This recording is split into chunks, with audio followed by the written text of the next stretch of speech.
What are the basic life skills and training programs for the rural development centers? For individuals who have grown up homeless or impoverished, especially for those who have been living in abject poverty for multiple generations, lacking as they do access to basic education and the basic necessities of life, developing certain skills is crucial for achieving stability and improving their overall median quality of life.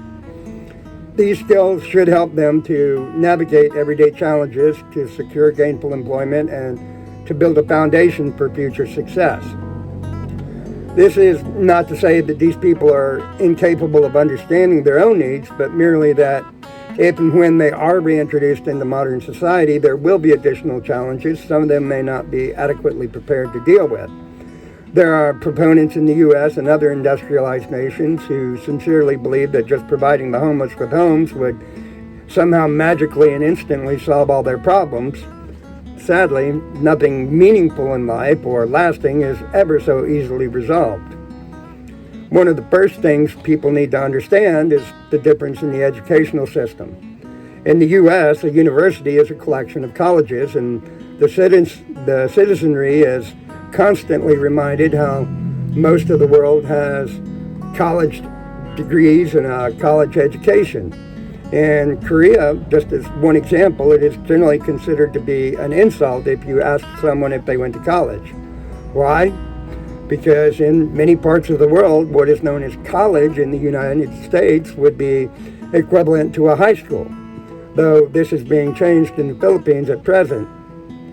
Asking a university graduate, especially someone with a postgraduate degree, whether or not they have passed, or even whether or not implying whether or not they have the capacity to pass a high school level course, is a personal insult, and not necessarily without good cause.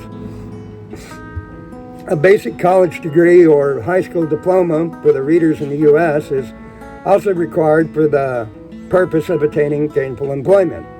While the costs for education are minimal compared to the thousands of dollars in taxpayer money spent for each student in the largely failed basic or K-12 educational system in the U.S., the costs locally are substantial enough to prevent the most vulnerable members of society from gaining even a basic formal education, and ultimately prevent them from attaining even entry-level jobs, never mind any real opportunity for advancement or any real hope of ever reaching financial independence. And yes, before anyone argues the point, there are, as always, exceptions to this rule, though they remain just that, exceptions. There is an old adage about giving a man a fish and allowing him to eat for a day, or teaching a man to fish and feeding him for a lifetime. While it may seem a bit cliche, the old adage remains just as true today as it ever was, and is cliche precisely because of that reasoning. If there is to be any meaningful hope for the future generations of the most vulnerable members of society, there is no simple fix. There is, however, a systemic solution to this complex, systemic, and very challenging scenario. Education is, of course, the key to the ultimate success of these programs. However, it is imperative to remember and to understand that not everyone will learn in the same manner. Individual aptitudes are very relevant. Why would anyone willingly enter into any program where they were destined to fail? Why should anyone be denied the opportunity to enter into a field of study where they have a much better chance of success and will be able to witness and even enjoy their own journey of personal growth and improvement? There was a day for those old fogies like me when those who were not adequately suited for more academic and scholastic pursuits were given alternative options in the school systems of the U.S. Woodworking classes, metal shops to learn machining, and even auto mechanics were all offered back in times of old when old farts like me were still young and full of vim and vigor. There's an alternative to that, but I'm not going to use it here. The educational offerings for both the children and adults that we are providing today must be focused on their individual aptitudes, offering them a choice of options based on their personal skills and allowing them the opportunity to enter into fields where they will be not only capable of seeing both short-term and long-term improvements, but also seeing their own personal skills develop and establishing their own personal growth and improving their median quality of life at the same time. While the list included in the description below is not comprehensive, it does provide a basic overview of the standardized programs for the most vulnerable members of society when they elect to participate in the reforestation programs or other programs carried out by the Foundation. Bear in mind, please, that the initial efforts will focus largely on homeless families selected in cooperation with the Department of Social Welfare and Development liaisons currently working in literally every local government unit within the Philippines and who already have an intimate knowledge and understanding of the unique circumstances of each homeless individual and family. Single individuals may be selected, though ideally this will be the exception rather than the norm, as we want to focus primarily on families in the early stages of operations. It's also imperative, again in the early phases, to avoid those families who are torn apart by debilitating conditions such as alcoholism, drug addictions, or even gambling problems. At such a time as a sufficient level of economic maturity has been reached by the Foundation, the strategic investment accounts will be established to ensure full and complete funding for health and medical care and treatment, and for the necessary facilities to offer both psychological and psychiatric support as necessary for those who do require some extra assistance. However, it's not possible in the early stages of operations, especially before we reach economic maturity. It's also imperative to remember that poverty is an exceptionally devastating condition. This is especially true where resources and other support systems are already strained beyond functional operating capacity. An impoverished family who already owns their own home or who owns their own land but lacks any real means to financially provide for themselves or their families may partake in small business operations and generally earn their money 1 or 2 pesos, 2 or 4 cents at a time.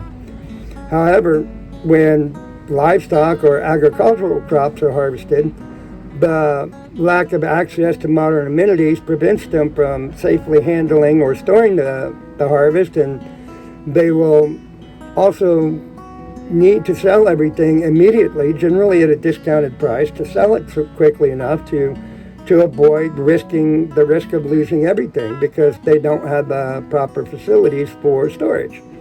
It is possible, of course, that you could simply install rural improvement programs to fix up their own properties and to provide them with the means to support themselves a bit better, but now their property values have been increased and they lack the means to pay the increased tax liabilities that have been introduced to facilitate a better life, ultimately leaving them homeless, not with any kind of improvement. It may perhaps be more ideal to provide them first with direct access to these facilities in a modern, safe, secure, and clean environment, to offer them the additional training and guidance necessary to improve their median quality of life, and then to allow them the opportunity through paid employment and business ownership to gradually work their way back into becoming more productive and contributing members of society. Thus, the need for both the rural development centers and the educational opportunities requisite for the training in the foundation-owned commercial operations, the provision of tools and paid employment and business ownership opportunities that will be offered through these programs are all relevant. It is equally important to remember that each local community is economically, environmentally, and even socially unique. Each family unit will be unique, and as I am so fond of saying, as an individual, you are unique, just like everybody else. When it comes to human nature and the individual human experience, the individual perception and perspective, that is a vast cacophony of outlooks and a lot to consider there. It is precisely because of the unique nature of the individual human experience and their individual perceptions and perspectives, and the more esoteric and even existential nature of humanity, that these programs must be decentralized and operated locally. with coordination and guidance alone being offered at the domestic or international level. It is wholly unreasonable to expect that any individual will ever be completely honest with a foreigner or even an outsider to their very personal plight and challenges. Because of this, the local social support service teams will be elected by the local recipients and beneficiaries of the programs put in place. They will assist in the selection of new commercial ventures being introduced by the foundation, new programs, and all of the localized operations, being given a more heavily weighted vote in that selection process and even at the national level for those communities most directly affected. They will offer an enforceable voice for the local beneficiaries at the national and international level. They will also, by mandate, be held to account by the local beneficiaries and recipients of assistance. In this way, it becomes possible to provide the variance necessary for the local context at the local level, and for the National Center to focus on the coordination of programs and operations specific to the local communities and the local populations, without introducing blanket solutions that lack any meaningful comprehension of the unique local context required for success. Collectively, and with a solid foundation for providing the requisite life skills for an improved median quality of life, in conjunction with the training, tools, and paid opportunities made possible through the foundation, it is in fact possible, and given a successful beginning, inevitable that the eradication of poverty will spread and continue to grow exponentially, not only in any given location, but throughout the nation and ultimately around the world. So I've got the basic skills, the skills are listed in the description below. Again, there will be additions based on the local context of the local communities and the needs of the individuals within those communities. So this is really just a general list. But as always, if you have any questions, comments, or suggestions, or want to get involved, any of the above, we'd love to hear from you. Let us know in the comments below or contact us directly. We're easy to find, so let us know, please. Thank you. Bye. Please like, share, subscribe, and comment below.